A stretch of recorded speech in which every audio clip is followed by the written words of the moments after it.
Alright, I don't really know where I am in the video right now. It's been a bit since I worked on the cutting boards, but the big trim wire is gone. I have to rearrange some stuff around here in the shop. It's getting a little crowded. I've got two cabinets from Fluffs that in the future I'll have to, they need completely new carcasses. They're trashed from being neglected. But they're kind of in the way right now, so I'm just going to shove them in the paint room because I don't have any immediate plans for HVLP. And when I finish the cutting boards, those will be out here anyways because it's just a hand-rubbed wax finish. So I'll grab the dolly, move these in, and then recently moved my combination sander over here. I need to move my dust collector over there, hook that up, and round the corners on the cutting boards. Then we will put the round over on. I might do 220 first, I don't know, I gotta think about it. But we have to put the round over on, 220 and then 320 sand it, and then put some feet on the bottom, and then we'll put finish on. So first, let's move some cabinets. Also, on this next episode or two, I don't know if you can see it in the shot, you probably can. I'm going to just destroy that organ. For those of you who know about Hammond organs, it is a Hammond, but it's not a tone wheel generator organ. It's just a circuit board, a bunch of printed circuit board junk. It's not worth anything, and I can't seem to get rid of it, so the wood is just going to get chopped up and burned. There's really nothing that I want from it. And then the circuits are just going to get thrown in the trash. I don't even think half of them work anymore. There's also got termite damage in it too, but yeah, I need to get rid of it. And also, I've been thinking about maybe changing up the space a little bit, so if you got any ideas, leave them down in the comments. Let me just go ahead and show you guys what's going on the inside of this one. This was directly underneath the sink. There ain't a whole lot of it left. So, a lot of the other ones have similar water damage. Oh yeah, we'll fit. This is great for my back.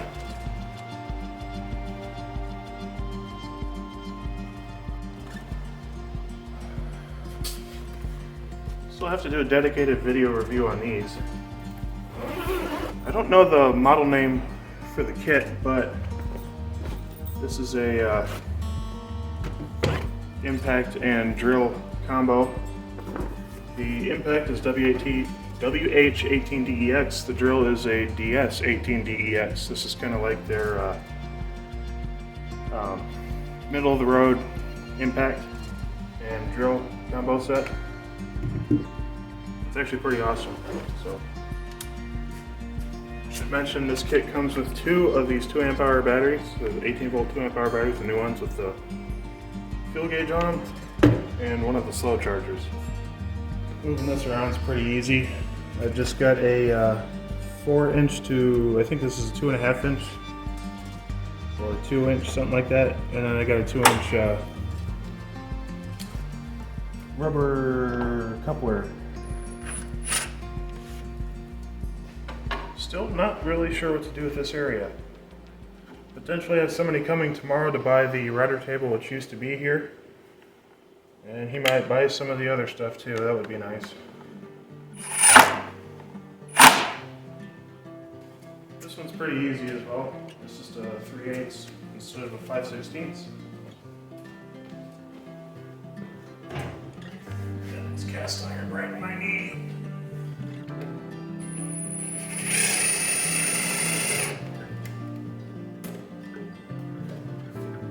Off. Pick up your electric cord so you don't run it over.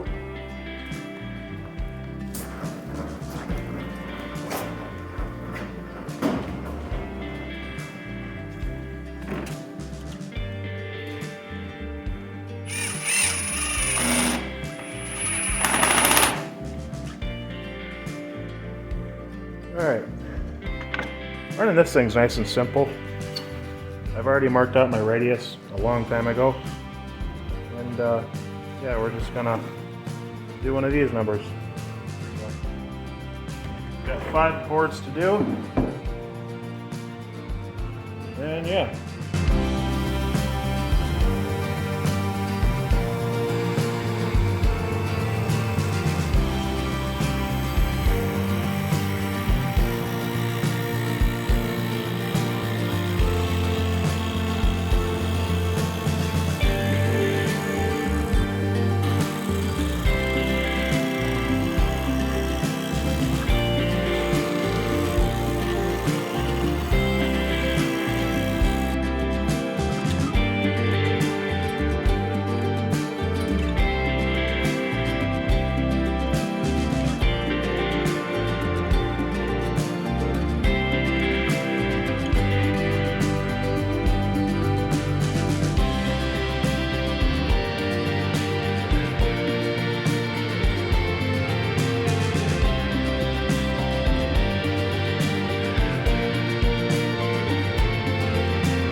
This sander comes with a hole punch.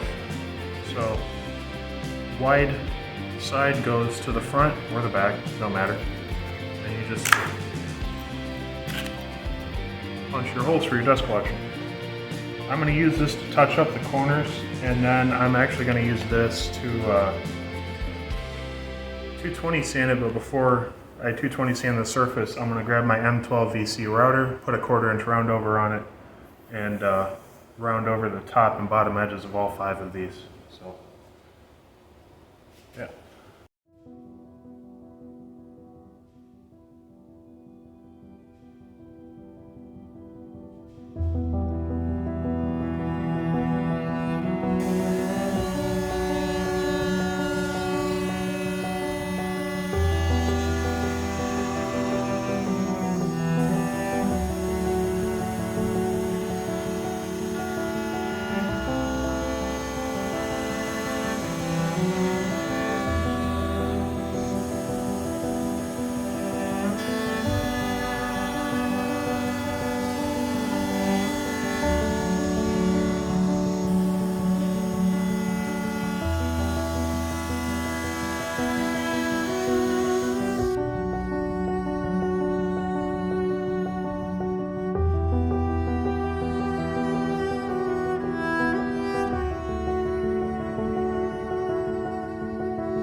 Alright, so I've put 320 on this sander. I don't know if I said, whoa, hands are still wet. I don't know if I've said yet, but all the sandpaper I run pretty much always is Diablo sandpaper. It's a company of Freud. Nice Swiss-made sandpaper. What I'm going to do is I'm going to sand all of these. Then I have a shop towel set up on the other workbench. I'm going to open up my package of feet. And whatever I determine the bottom to be is where the feet are going to go. And then we can move on to finish, which I'm going to do on this workbench, I'm pretty sure. I will just lay out probably a t-shirt or something. And then I have some Butcher's Block conditioner. I don't remember how many coats I put on that, but I usually just follow the directions on the back of that. It's usually 2 or 3. And then they'll be done. And you guys will get some nice B-roll after that.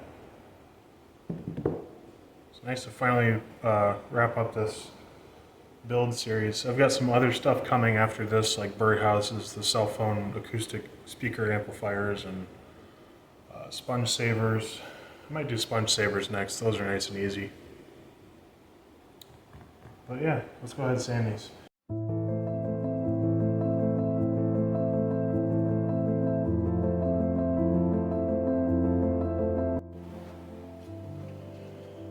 Alright, so this heat gun, RH18DA, I usually like to use the mid-size multi-volt battery with it.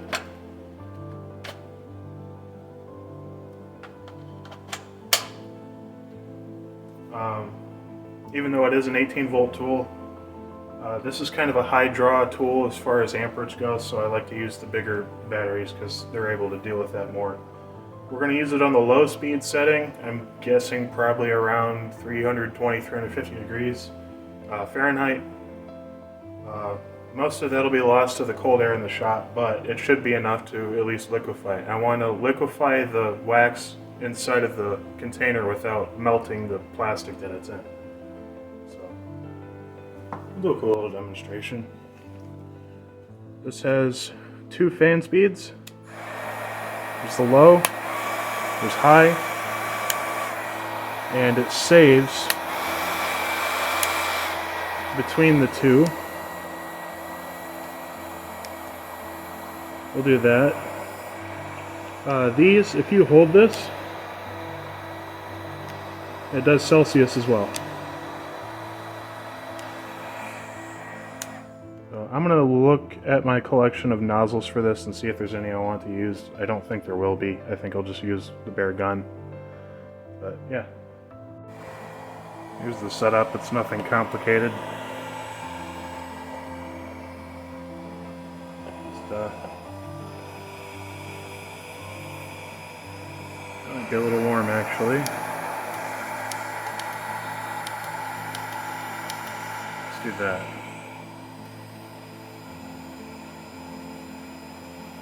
There we go.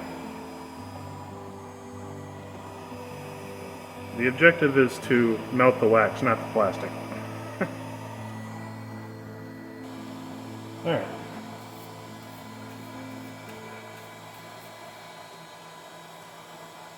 So we just want to take a nice careful look at everything.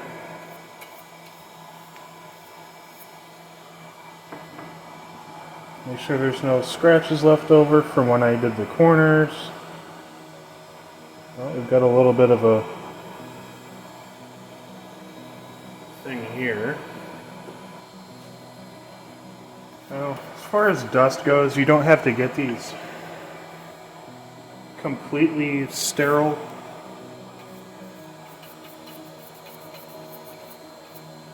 Because you're not applying a polyurethane or a shellac or a lacquer or anything like that. This is a wax finish. It's not a rigid finish to begin with. So we determine what we want to be our face, and it'll be this one. So this is going to be our show face. So we're going to flip it over. You want to do this before you apply finish. These do not stick to wax.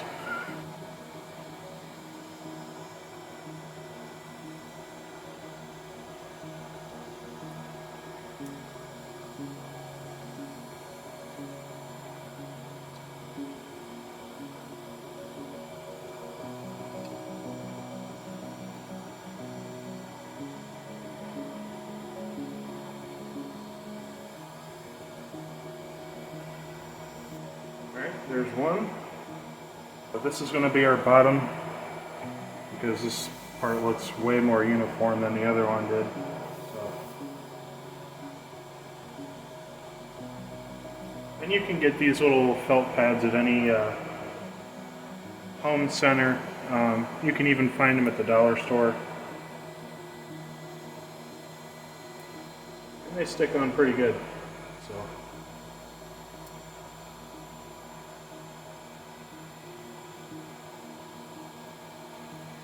These just make it so you set it down, it doesn't hurt anything.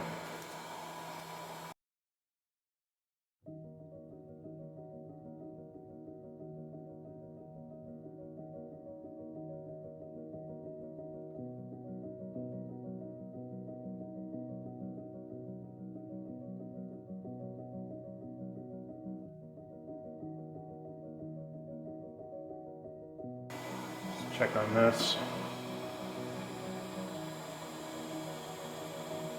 It's getting there.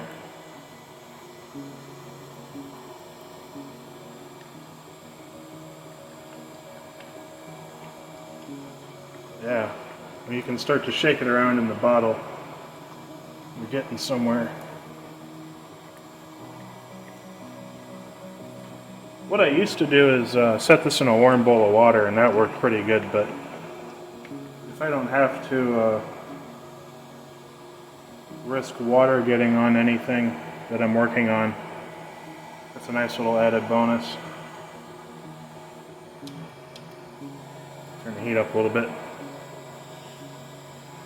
Alright, and I'll get back to you when we're in the finish room. Alright, here we go.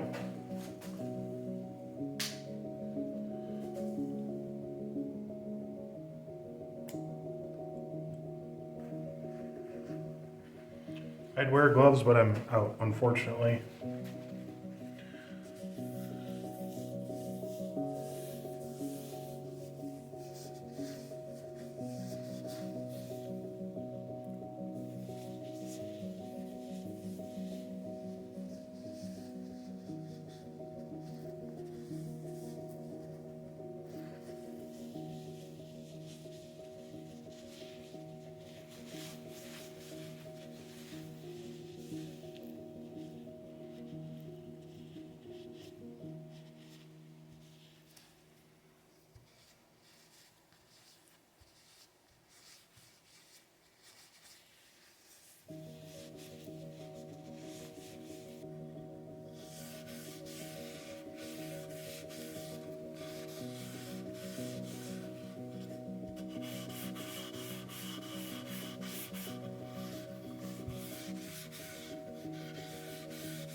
Nice.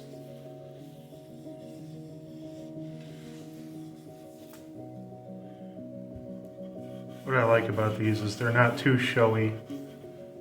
It's very echoey in here, holy cow. They're nice, simple, honest cutting boards that people will actually use because they're not too pretty. They still look good though.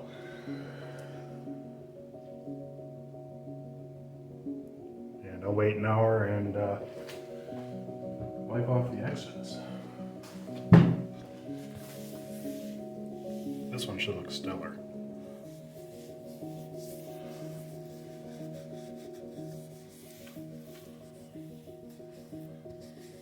This is the one with the quilted maple.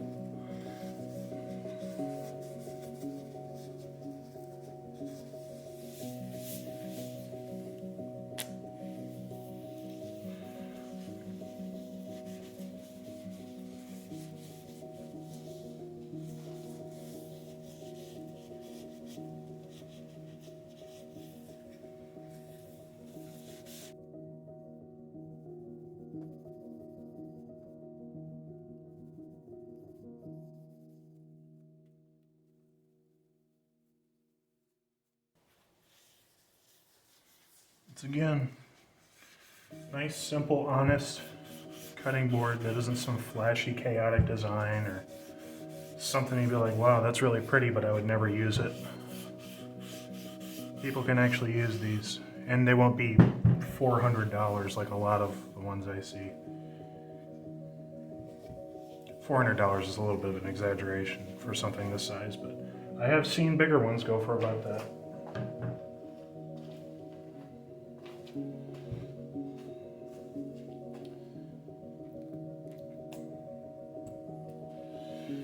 This conditioner has beeswax, carnauba in it, and everything in here is food grade. It's got mineral oil in it, that's the main base.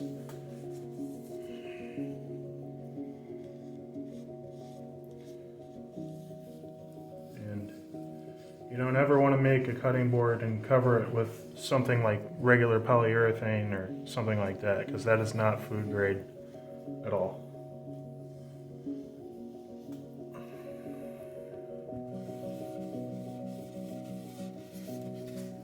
It's gonna take forever to get this stuff off my hands.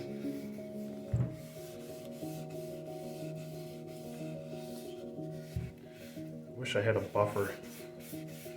Oh, Metabo HBT makes one, I haven't gotten it. Kind of waiting for a cordless one. Because the last thing you'll want when you're buffing something is for a rubber cord to go dragging across the surface. It's fine for cars, but when you're buffing out lacquer or shellac, it's kind of an issue.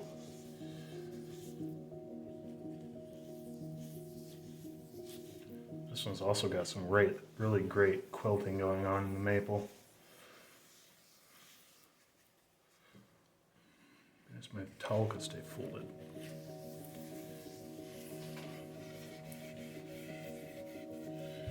And these I'll come back after an hour or so and wipe the excess off and put on another coat.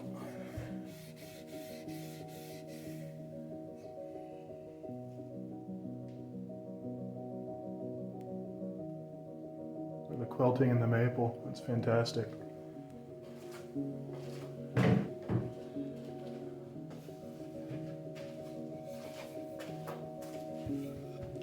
The other nice thing about putting feet on these is you can do both sides without having to set them up in some weird stand or something. You just, as long as you put the feet side down, you're good.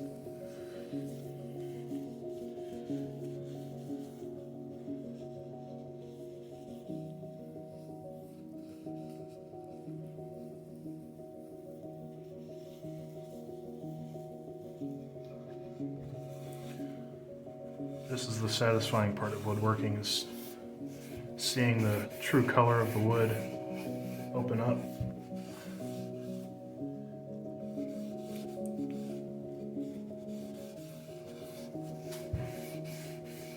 I'll take this over HVLP any day. HVLP is nice for efficiency, but it's not the greatest for your sanity. There's a lot of problems that can happen with HVLP. I'll be nice and generous with this first coat. You guys can't see it.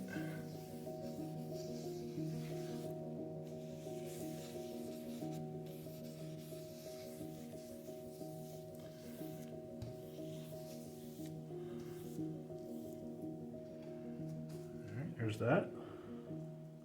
No quilting on this one, but still nice and rustic looking, quote unquote.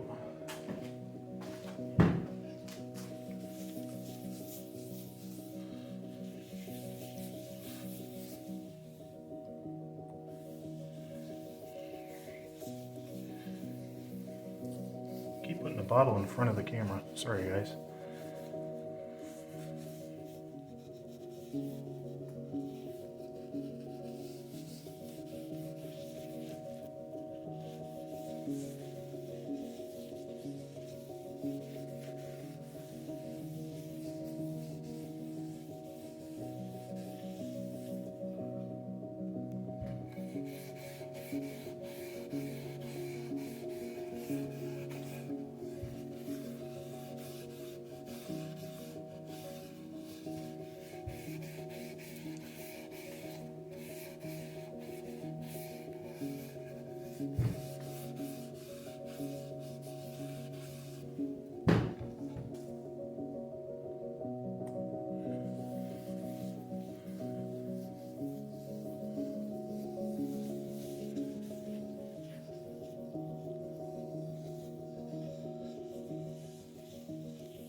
It's nice how maple with an oil-based finish will take on this nice golden hue.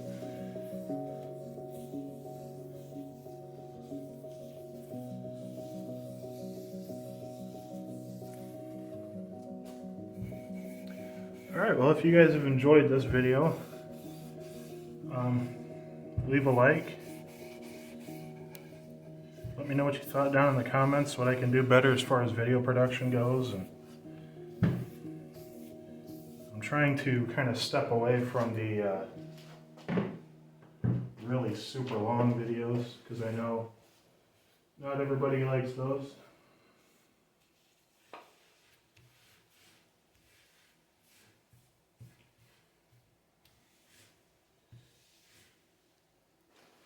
I'm just going to kind of leave this here, spread out.